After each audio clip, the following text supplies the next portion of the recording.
मैं उम्मीद करता हूं कि आप सभी अच्छे होंगे। बिहार लाइब्रेरियन की विज्ञापन कब तक जारी हो सकती है, इसके बारे में आज मैं बात करने वाला हूं। तो बिहार लाइब्रेरियन की विज्ञापन जारी करवाने के लिए जो भी लाइब्रेरियन कोर्स किए हुए हैं वे लोग स्टूडेंट जो है कि 3 प्रोसेस अपनाएं। ठीक है, तो सबसे पहला प्रोसेस हम बात करते हैं कि लाइब्रेरियन कैंडिडेट लाखों की संख्या में है, इसीलिए कई बार पटना की सड़कों पर लाइब्रेरियन की विज्ञापन जारी कराने के लिए धरना प्रदर्शन आयोजित की गई। ये धरना प्रदर्शन पिछले 4 सालों से चल रही है, लेकिन फिर भी बिहार सरकार और शिक्षा विभाग इस पर बिल्कुल ध्यान नहीं देती है। ठीक है, केवल धरना प्रदर्शन जब होती है तो छात्रों के एक प्रतिनिधिमंडल जो है शिक्षा विभाग के अधिकारियों से जाकर मिल लेते हैं और केवल आश्वासन दे दी जाती है कि आप लोग की विज्ञापन जो है या नियमावली बनाने की प्रक्रिया जो है चल रही है और शीघ्र ही पूरी हो जाएगी। ठीक है, लेकिन उसका रिजल्ट जो होता है वो शून्य होती है।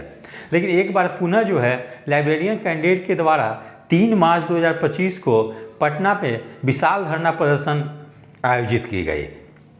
इसी क्रम में धरना प्रदर्शन के दौरान अभ्यर्थियों की जो एक बड़ी जुलूस जो थी वो डाकबंगला चौराहे के पास पहुंची। अब वहां पे पुलिस प्रशासन के द्वारा छात्रों के प्रतिनिधिमंडल को शिक्षा विभाग के अधिकारियों से मिलवाने के लिए सचिवालय ले जाई गई और वहां पे शिक्षा विभाग के जो डायरेक्टर थे उनके द्वारा लाइब्रेरियन के जो प्रतिनिधिमंडल मिलने गई थी उन लोग को आश्वासन दी गई कि आप लोग 1 महीना तक इंतजार कर ले और 1 महीना में ही लाइब्रेरियन की विज्ञापन निकालने के लिए निश्चित रूप से प्रोसेस काफ़ी आगे बढ़ जाएगी। और जब आप 1 महीना बाद यानी 3 मार्च के 1 महीना बाद जब 3 अप्रैल के बाद आप मिलने आएंगे हम लोग से तो निश्चित रूप से आप लोग को कोई पॉजिटिव रिजल्ट मिलेगी। तो अब 1 महीना पूरी हो चुकी है, इसलिए जो भी लाइब्रेरियन कैंडिडेट के प्रतिनिधिमंडल 3 मार्च को धरना प्रदर्शन के बाद शिक्षा विभाग में अधिकारियों से मिलने गए थे उन लोग एक बार पुनः जो है शिक्षा विभाग जानी चाहिए और पूछनी चाहिए उन अधिकारियों से कि सर आपने 1 महीना पूर्व आश्वासन दिया था कि 1 महीना बीतने के बाद हम लोग की नियमावली भी बन जाएगी, यानी लाइब्रेरियन की भर्ती के लिए नियमावली भी बन जाएगी और विज्ञापन निकालने की दिशा में सार्थक प्रयास भी की जाएगी। ठीक है, तो पहला चीज़ ये हो गई। दूसरा चीज़ है कि लाइब्रेरियन के विज्ञापन को निकलवाने के लिए विधानसभा और विधान परिषद में माननीय सदस्य के द्वारा कई बार प्रश्न उठाए गए। ठीक है, लेकिन हर बार शिक्षा मंत्री के द्वारा केवल वही जवाब दी जाती है कि नियमावली बनाने की प्रक्रिया अंडर प्रोसेस है और जैसे ही नियमावली तैयार हो जाएगी वैसे ही नियुक्ति की प्रक्रिया शुरू हो जाएगी। लेकिन पता नहीं ये कौन सी नियमावली बन रही है कि पिछले दो साल से जो है कि अभी तक नियमावली नहीं बनी है और 2 साल पूर्व भी मतलब लाइब्रेरियन की नियमावली और भर्ती के लिए प्रश्न उठाई गई थी विधानसभा विधान परिषद में। तो पूर्व के शिक्षा मंत्री चाहे चंद्रशेखर हों, विजय चौधरी हों, इन लोगों ने भी वही आश्वासन दिया। वही आश्वासन जो है कि वर्तमान शिक्षा मंत्री सुनील कुमार के द्वारा ही दी जा रही है। तो ऐसा लग रही है कि विधानसभा विधान परिषद में शिक्षा मंत्री के द्वारा केवल टाल मटोल की नीति अपनाई जा रही है और उनकी मंशा नहीं है कि लाइब्रेरियन की बहाली की जाए। ठीक है, अब हम लोग तीसरा मुख्य बिंदु पर बात करते हैं कि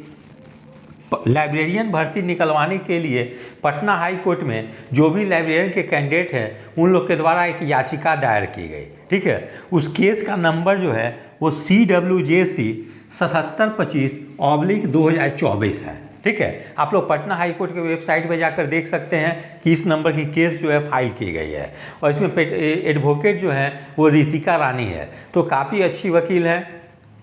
उन्होंने जब 2024 में केस फाइल किया था तो केस फाइल के कुछ दिन के बाद ही नानी टांगिया के बेंच में इसकी फर्स्ट सुनवाई हुई थी और उसमें जो ऑनरेबल जज नानी टांगिया थे उन्होंने शिक्षा विभाग को 8 सप्ताह यानी 2 महीने का समय दिया था कि आप 2 महीना के अंदर जवाब दें कि लाइब्रेरियन की नियमावली अब तक क्यों नहीं बनी है और नियमावली बनाने के लिए आप लोग क्या कर रहे हैं। लेकिन उसके बाद थोड़ी सी जरा ये हो गई कि बेंच चेंज हो गई और नानी टांगिया उस बेंच से हट गए और उनके जगह पे दूसरे जज आ गए। ठीक है, तो इसके चलते केस पेंडिंग में चली गई। उसके बाद जो दूसरे जो जज आए थे उस जज के भी कुछ दिन के बाद ट्रांसफ़र हो गई जिसके चलते सुनवाई नहीं हो पाई। उसके बाद तीसरे जज आए, वर्तमान समय में वो जज हैं अंजनी कुमार सरन, लेकिन वो भी काफ़ी अच्छे जज हैं, लेकिन उन पर केस की काफ़ी ज़्यादा बर्डन थी। वो सर्विस मैटर यानी एजुकेशन डिपार्टमेंट के केस के साथ साथ क्रिमिनल केस भी देख रहे थे, जिसके चलते उनके पास वर्कलोड काफ़ी ज़्यादा थी, जिसके चलते लाइब्रेरियन की केस जो थी सुनवाई के लिए नहीं आ सके। और अब जो अभी वर्तमान समय में अजनी कुमार सरन के बेंच में जो लाइब्रेरियन की जो केस है वो जज जो है अजनी कुमार सरन जो है उनकी परसों यानी बुधवार 9 अप्रैल 2025 को उनकी रिटायरमेंट होने वाली है। इसीलिए अब जो वर्तमान जो जज हैं अजनी कुमार सरन हैं उनके बेंच में लाइब्रेरियन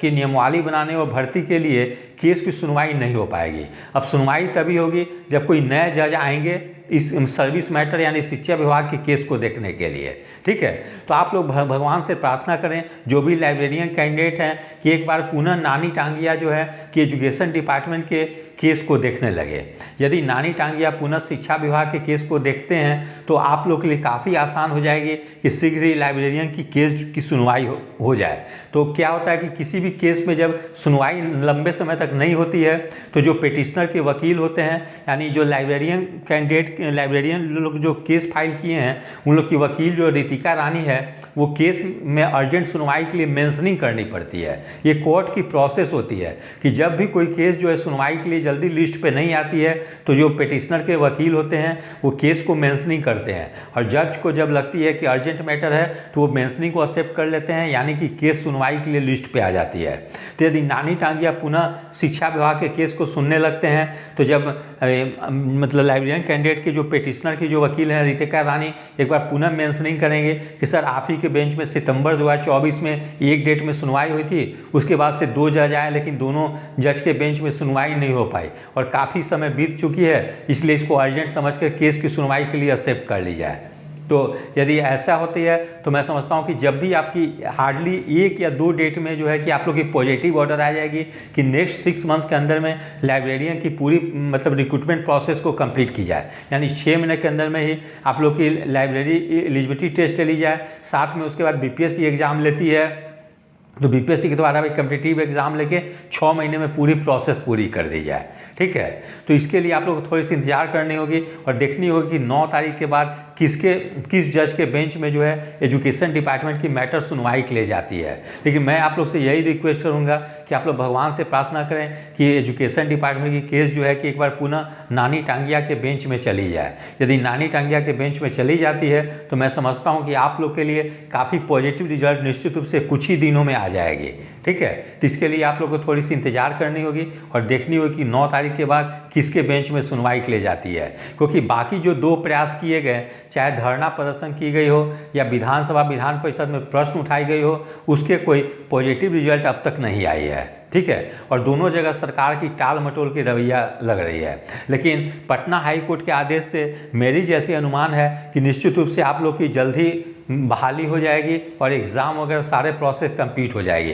क्योंकि इसके पूर्व भी कॉमर्स और म्यूजिक में मतलब एग्ज़ाम उन लोग के भी एग्ज़ाम नहीं कराई जा रही थी। लेकिन जब उन्होंने पटना हाई कोर्ट में याचिका दायर किया और पटना हाई कोर्ट की जब ऑर्डर आ गई कि कॉमर्स और म्यूजिक की भी एग्ज़ाम जो है कि 6 महीने के अंदर में प्रोसेस को कंप्लीट की जाए तो वैसे स्थिति में उन लोग की पूरी प्रोसेस सिलेक्शन की जल्दी कंप्लीट हो गई। तो वही सेम चीज़ आप लोग के साथ भी हो सकती है, इसीलिए आप लोग थोड़ा सा वेट कर लें और देख लें कि 9 तारीख के बाद किसके बेंच में सुनवाई के लिए केस जाती है। और यदि नानी टांगिया के बेंच में जाती है तो मैं समझता हूँ कि आप लोग को शीघ्र ही पॉजिटिव रिजल्ट मिलेगी। तो यदि आप सभी लोग को मेरा चैनल अच्छा लगा हो इसे लाइक्स और सब्सक्राइब करें। धन्यवाद, टेक केयर।